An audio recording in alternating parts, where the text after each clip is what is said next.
ചെറിയ കുട്ടികൾക്കും സുഹൃത്ത് സാറാണ്. നമ്മളിന്ന് 10ാം ക്ലാസ്സുകാർക്ക് വേണ്ടിയുള്ള ഫസ്റ്റ് ചാപ്റ്റർ അരിത്തമെറ്റിക് സീക്വൻസ് എന്നുള്ളതാണ്. നമ്മൾ ഓൾറെഡി തന്നെ 2-3 ക്ലാസ്സുകൾ ഓൾറെഡി പോസ്റ്റ് ചെയ്തിട്ടുണ്ട്. നിങ്ങളൊന്ന് സെർച്ച് ചെയ്ത് കണ്ടേക്കണം. നിങ്ങൾക്ക് ഏറ്റവും സിമ്പിളായിട്ട് മനസ്സിലാവുന്ന രീതിയിൽ കൂടാണ് എക്സ്പ്ലെയിൻ ചെയ്തേക്കുന്നത്. ഈ ചാപ്റ്റർ വളരെ ഇമ്പോർട്ടൻ്റ് ആണ്. അത് നമ്മുടെ പബ്ലിക് എക്സാമിന് വരെ, മീൻസ് ബോർഡ് എക്സാമിന് വരെ, ഓൺ എക്സാമിനൊക്കെ ഏറ്റവും കൂടുതൽ ക്വസ്റ്റ്യൻസുകൾ വരുന്നൊരു ചാപ്റ്ററാണ് കേട്ടോ. അതും പല രീതിയിൽ കൂടെയുള്ള ക്വസ്റ്റ്യൻസ് ഉണ്ട്. ടെക്സ്റ്റ് ബുക്കിൽ ഇല്ലാത്ത രീതിയിൽ കൂടെ നമ്മൾ മനസ്സിലാക്കി വെക്കേണ്ട കുറേ ക്വസ്റ്റ്യൻസുകളും ഇതിൻ്റെ അകത്ത് വരും. ഓക്കെ, നമ്മൾ വേണ്ട ഇപ്പോൾ എഴുതിയേക്കുന്ന ഈ ക്വസ്റ്റ്യൻ തന്നെ ഈ എക്സാമിന് വരുന്ന പാറ്റേണിലാണ് ഈ പ്രോബ്ലം കിടക്കുന്നത്. ഇങ്ങനെയാണ് നമ്മുടെ എക്സാമിന് വരുന്നത്. പക്ഷേ നമ്മുടെ ടെക്സ്റ്റ് ബുക്കിൽ ഈ മാതിരിയല്ല നമ്മുടെ ക്വസ്റ്റ്യൻസ് കിടക്കുന്നത്. അതുകൊണ്ട് നിങ്ങൾ ശ്രദ്ധിക്കേണ്ടത്, ഈ ടെക്സ്റ്റ് ബുക്ക് മാത്രം പഠിച്ച് പോകുന്നവർക്ക് എക്സാമിന് എത്തുമ്പോൾ ആകെ കൺഫ്യൂഷനും ടെൻഷനും ഒക്കെ ഉണ്ടാവും. കാരണം നമ്മൾ പഠിച്ചിട്ടില്ലാത്ത മാതൃകയിലൊക്കെയുള്ള പ്രോബ്ലങ്ങൾ കാണും.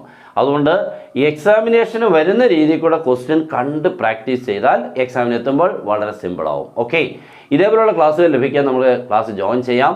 ഒത്തിരി കുട്ടികൾ പഠിക്കുന്നുണ്ട്. ഇതേപോലെ ഒത്തിരി വർഷങ്ങളായിട്ട് നമ്മളിത് പഠിപ്പിക്കുന്നതാണ്. ഇപ്പോൾ ജോയിൻ ചെയ്താൽ നിങ്ങൾക്ക് അടിപൊളിയായിട്ട് മാത്സിനെ ഒരു ടെൻഷനും ഇല്ലാതെ പഠിച്ചു പോകാൻ പറ്റും. 1 ഇയർ കൊണ്ട് മാത്സ് ഏറ്റവും നല്ലൊരു സബ്ജക്റ്റായിട്ട് നിങ്ങൾക്ക് മാറുകയും ചെയ്യും. പിന്നെ +1 +2 ഒക്കെ സിമ്പിളായിട്ട് നിങ്ങൾക്ക് വേണ്ട ട്രിക്സുകളെല്ലാം ഇതിനിടയ്ക്ക് പറഞ്ഞു തന്നുകൊണ്ടായിരിക്കും പോകുന്നതും. ഓക്കെ, അതിന് ജോയിൻ ചെയ്യാൻ നമ്മുടെ നമ്പർ 9846708543 കോൾ ചെയ്തോ, വാട്സപ്പിൽ മെസ്സേജ് അയച്ചോ, ജോയിൻ ചെയ്യാം. സ്റ്റാർട്ട് ചെയ്യാം. Question: consider 3, 7, 11 etcetera. ഇതൊരു അരിത്തമെറ്റിക് സീക്വൻസ് ആണ്. 3, 4, 7, 7, 4, 11 ആണല്ലോ. Find 12th term. Find algebraic form. Is 203 a term of the sequence? 203 ഈ സീക്വൻസിൽ ഉൾപ്പെടുന്നുണ്ടോ? Next, check difference between any 2 terms be 124. അതൊക്കെ നമുക്ക് പറഞ്ഞു പോകാം. നമ്മുടെ ഇപ്പോൾ ഒരു അരിത്തമെറ്റിക് സീക്വൻസ് കിട്ടിക്കഴിഞ്ഞാൽ മോനെ ആദ്യം ചെയ്യേണ്ടത് എയെ കണ്ടുപിടിക്കുക. എ അല്ലെങ്കിൽ എഫ്. ഫസ്റ്റ് ടൈമിനെ നമ്മൾ 1-2 രീതിയിൽ കൂടെ നമ്മൾ ഡിനോട്ട് ചെയ്യാറുണ്ട്. എ എന്ന് എഴുതും, എഫ് എന്ന് എഴുതും, x1 എന്ന് എഴുതും, എഫ് എന്ന് അങ്ങോട്ട് ഇടാം. Okay, F is equal to 3. Next, common difference D. D കണ്ടുപിടിക്കുന്ന എങ്ങനെ മോനെ? Second time minus first time, that is x2 minus x1 ആണല്ലോ. രണ്ടാമത്തെ ടൈമിൽ നിന്നും ആദ്യ പദം കുറയ്ക്കണം, that is 7 minus 3. Answer is 4. ഇത് രണ്ടും ഉണ്ടെങ്കിൽ ഇനി ഏത് ക്വസ്റ്റ്യൻ നമുക്ക് ഇതിനകത്ത് ചെയ്യാൻ പറ്റും. ഓക്കെ, ഒന്നാമത്തെ എന്താണ് മോനെ? 12th ടൈം അല്ലേ? 12th time. ഈ 12th ടൈമിനെ നമ്മൾ ഡിനോട്ട് ചെയ്യുന്ന എങ്ങനെയാണ് മോനെ? ഈ എക്സ് ഇട്ട ശേഷം ഇവിടെ ഒരു 12 ഇട്ടാൽ മതി. 12ാമത്തെ ടൈം എന്നായി. അപ്പം അതിൻ്റെ ഫോർമുല എളുപ്പം. 12ാമത്തെ ടൈമിൻ്റെ ഫോർമുല എഫ് പ്ലസ് 11d. മറന്നുപോലെ, എഫ് പ്ലസ് 11d. എഫ് എന്ന് പറഞ്ഞാൽ നമ്മുടെ 2 മോനെ 3 പ്ലസ് 11 ഗുണം ഡി. ഡി എത്ര? ഇവിടെ 4. Answer 3 plus 44. Answer is 47. Okay, അങ്ങനെ നമ്മുടെ 12ാമത്തെ ടൈം കിട്ടി 47. ഇനി എന്താണ് ഓൾജിബ്രൈക് ഫോം? ഓൾജിബ്രൈക് ഫോം എന്ന് പറയുമ്പോൾ ശ്രദ്ധിച്ചിരിക്കേണ്ടത്, ഇതിൻ്റെ ഏത് ടൈമിനെയും കിട്ടാനുള്ള ഒരു ഫോർമാറ്റ് ആണ്. ഓക്കെ, അതിനെ നമ്മൾ ഡിനോട്ട് ചെയ്യുന്നത് എക്സ് ഇട്ട ശേഷം മോനെ N, D N plus F minus D. ഇതാണ് ഫോർമുല. ഓക്കെ, അപ്പോൾ ഓൾജിബ്രൈക് ഫോമിൻ്റെ ഫോർമുല പറഞ്ഞതുപോലെ D N plus F minus D അങ്ങോട്ട് വാല്യൂസ് കൊടുക്കണം. D N. Okay, D N എന്ന് പറയുമ്പോൾ ഡി എത്രയായിരുന്നു മോനെ? ഇവിടെ ഡി എത്രയായിരുന്നു? 4 അല്ലേ? അപ്പോൾ 4n D N 4n plus F minus D. F ഇവിടെ എത്രയായിരുന്നു മോനെ? 3. D 4, that is 3 minus 4 in bracket. Answer വരുമ്പോൾ 4n എഴുതുക. ഈ ബ്രാക്കറ്റ് കിടക്കുന്നത് 3 മൈനസ് 4 മോനെ. 3 നിന്ന് 4 കുറയ്ക്കുന്നത് നെഗറ്റീവ് ആകുമെന്ന് ഉറപ്പാണ്. -1 ഇല്ലേ? അപ്പോൾ ഈ പ്ലസിന് ഇടേണ്ട, -1 എന്നിട്ടാൽ മതി. ഓക്കെ, അപ്പോൾ നമുക്ക് ഓൾജിബ്രൈക് ഫോം കിട്ടി അല്ലേ? ഇനി is 203 a term of this sequence. ഒരു നമ്പറിനെ തന്നിട്ട് അത് ടൈം ആണോ എന്ന് ചെക്ക് ചെയ്യുക. ഈ സീക്വൻസിൽ ഉൾപ്പെടുന്നുണ്ടോ? ഇത് കണ്ടോ? അപ്പോൾ 3 കഴിഞ്ഞിട്ട് 7 ഇല്ലേ മോനെ? ഇതിൻ്റെ ഇടയ്ക്കുള്ള 4, 5, 6 ഇതിൻ്റെ തൊണ്ടോ? ഇല്ലല്ലോ. അതുപോലെ 7 കഴിഞ്ഞിട്ട് 11, 8, 9, 10 ഒന്നും ഇല്ലല്ലോ. അപ്പോൾ പലരും ഇതിൻ്റെ ഇല്ല, ചിലരൊക്കെ ഉണ്ടല്ലേ. ഒരു വലിയ നമ്പറിനെ കണ്ടാൽ നമുക്ക് അറിയത്തില്ല, എഴുതി വരുമ്പോഴേ നമുക്ക് പറയാൻ പറ്റുള്ളൂ ഉണ്ടോ ഇല്ലെന്ന്. അപ്പോൾ അതിന് പകരം നമുക്ക് ചെയ്യാനുള്ള വഴിയുണ്ട്. നമുക്ക് ടൈം ആണോ എല്ലാം ചെക്ക് ചെയ്യാനുള്ള വഴിയാണ് xn minus x1 by D plus 1. +1 ഇല്ലേലും കുഴപ്പമില്ല, ഇട്ടേരും. ഓക്കെ, ഇതാണ് നമ്മുടെ ടൈം ആണോ എന്ന് പരിശോധിക്കാനുള്ള ഒരു ഫോർമുല. പല ഫോർമുല ഉണ്ട്.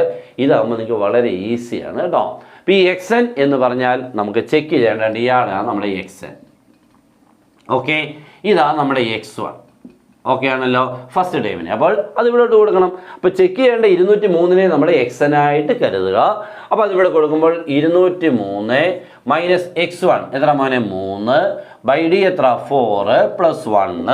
ഓക്കെ, 203 നിന്നും 3 പോയാൽ എത്ര മോനെ 200 അല്ലേ. അപ്പോൾ 200/4 200/4 + 1 200/4 എന്ന് പറയുമ്പോൾ എത്ര മോനെ 50 ആണ് കേട്ടോ. 4 കൊണ്ട് 20 വെട്ടിയാൽ 5, 0 കൊണ്ട് 50 + 1 51. ഒരു ഇൻറ്റിജർ അല്ലേ മോനെ കിട്ടിയതൊക്കെ, അല്ലാതെ ഡെസിമൽ വല്ലതും വന്നോ, ഡിവൈഡ് ചെയ്യാൻ പറ്റാതെ വന്നോ? ഇല്ലല്ലോ. കറക്റ്റായിട്ട് ഡിവൈഡ് ചെയ്യാൻ പറ്റിയാൽ ടേമാണ് മോനെ, അത്രേ ഉള്ളൂ. ഓക്കെ, കറക്റ്റായിട്ട് ഡിവൈഡ് ചെയ്യാൻ പറ്റി. ഇവിടെ നമുക്ക് നോക്കിയാൽ 200/202 ആണെങ്കിൽ ചിലപ്പോൾ നമുക്ക് ഡിവൈഡ് ചെയ്യാൻ പറ്റത്തില്ല, അപ്പോൾ ടേമല്ല, അത്രേ ഉള്ളൂ. അപ്പോൾ കറക്റ്റ് ഡിവൈഡ് ചെയ്യാൻ പറ്റിയാൽ ടേമാണ്, കറക്റ്റ് ഡിവൈഡ് ചെയ്യാൻ പറ്റിയില്ലെങ്കിൽ ടേമല്ല. അപ്പോൾ നമുക്ക് ടേമാണെന്ന് അറിയാനുള്ള മാർഗ്ഗം ഇവിടെ ഇൻറ്റിജറിന് എഴുതുക. therefore 203 a term. അപ്പോൾ ഓക്കെ ആണല്ലോ. ഇനി ഒരു ക്വസ്റ്റ്യൻ കൂടിയുണ്ട്, വളരെ ഇമ്പോർട്ടൻ്റ് ആണ്. Check difference between any 2 terms B 124 എന്ന് പറഞ്ഞാൽ ഈ സീക്വൻസിലെ ഏതെങ്കിലും രണ്ട് ടേംസുകൾ, പദങ്ങളുടെ വ്യത്യാസം, ഡിഫറൻസ് 124 ആകുമോ? ഇപ്പം നോക്കിക്കേ, 3, 7 ഉണ്ട്. ഇതിപ്പോൾ രണ്ടാമത്തെ ടൈം അല്ലേ മോനെ?